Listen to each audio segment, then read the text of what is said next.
ದರ್ಶನ್ ಜಾಮೀನು ಅರ್ಜಿ ವಿಚಾರಣೆ ಮುಂದೂಡಿಕೆ ಆಗಿದೆ. ಯಾವತ್ತಿಗೆ? ಇನ್ನಾಳೆ ರಜಾ. ಅಕ್ಟೋಬರ್ 8.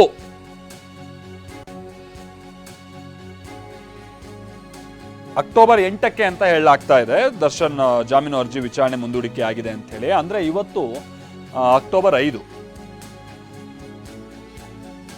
ಅಕ್ಟೋಬರ್ 8ನೇ ತಾರೀಕು. ಹೌದು, ಅಕ್ಟೋಬರ್ 8ನೇ ತಾರೀಕು. ಅಂದ್ರೆ ಇವತ್ತು ಶನಿವಾರ 5, ಭಾನುವಾರ 6, ಸೋಮವಾರ 7, ಮಂಗಳವಾರ 8.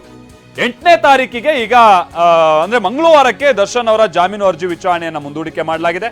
57ನೇ CCH ಕೋರ್ಟ್ ಅಕ್ಟೋಬರ್ 8ಕ್ಕೆ ದರ್ಶನ್ ಜಾಮೀನು ಅರ್ಜಿಯ ವಿಚಾರಣೆಯನ್ನ ಮುಂದೂಡಿದೆ.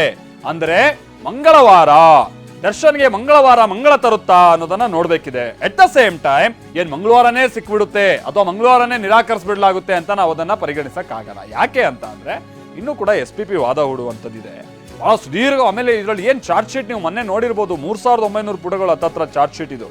ಸೊ ಹಾಗಾಗಿ SPPಗೂ ಕೂಡ ಇಲ್ಲಿ ವಾದ ಹೂಡುವಂತ ನಿಟ್ಟಿನಲ್ಲಿ, ಆಮೇಲೆ ದರ್ಶನ್ ಪಾತ್ರ ಏನು ಈ ಪ್ರಕರಣದಲ್ಲಿ ಅನ್ನುವಂಥದ್ದನ್ನ ಒಂದು ಎಸ್ಟಾಬ್ಲಿಷ್ ಮಾಡುವಂತ ನಿಟ್ಟಿನಲ್ಲಿ ಒಂದು ಕ್ಲಿಯರ್ ಪಿಕ್ಚರ್ ನಮಗೆ ಸಿಗ್ಬೇಕಿದೆ. ಅದನ್ನ ನಾವು SPP ಇಂದ ನಿರೀಕ್ಷೆ ಮಾಡ್ತಾ ಇರುವಂಥದ್ದು.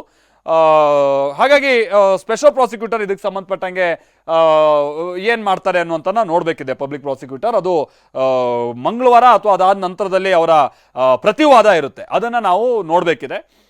ಯಾಕಂತಂದ್ರೆ CB ನಾಗೇಶ್ ಅವರು ಇಲ್ಲಿ ತನಕ ಮಾಡಿರುವಂಥ ವಿಚಾರಣೆಯಲ್ಲಿ ದರ್ಶನ್ ಅವರ ಪಾತ್ರ ಈ ಪ್ರಕರಣದಲ್ಲಿ ಇಲ್ಲ ಅನ್ನುವಂಥದ್ದು ಒಂದು ಭಾಗ ಅಷ್ಟೇ. ಬಟ್ ಬಹುತೇಕ ಅವರ ವಿಚಾರಣೆ, ಅವರ ವಾದ ಇದ್ದಂಥದ್ದು ಪೊಲೀಸರು ಮಾಡಿರುವಂಥದ್ದು ಲೋಪಗಳ ಮೇಲೆ ಇದ್ದಂಥದ್ದು.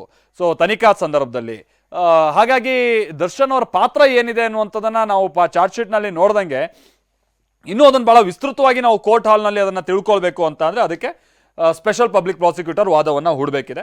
ಸೊ ಅದು ಬಹುಶಃ ನಾವು ಮಂಗಳವಾರದ ನಂತರದಲ್ಲಿ ನಿರೀಕ್ಷೆ ಮಾಡ್ಬೋದು ಅಂತ ಕಾಣಿಸುತ್ತೆ. ಅಥವಾ ಮಂಗಳವಾರ ಮತ್ತೆ CB ನಾಗೇಶ್ ಅವರೇ ವಾದ ಹೂಡ್ತಾರ ಏನು ಎತ್ತ ಅದನ್ನು ನಾವು ನಂತರದ ಹಂತದಲ್ಲಿ ಕೇಳಿ ತಿಳ್ಕೊಳ್ಳೋಣ. ನಮ್ಮ ಕೋರ್ಟ್ಗೆ ಸಂಬಂಧಪಟ್ಟಾಗಿನ ಹಿರಿಯ ಪ್ರತಿನಿಧಿ ರಮೇಶ್ ಕೂಡ ನಮ್ಮ ಜೊತೆಗೆ ಆ ನಂತರದಲ್ಲಿ ಜಾಯ್ನ್ ಆಗ್ತಾರೆ.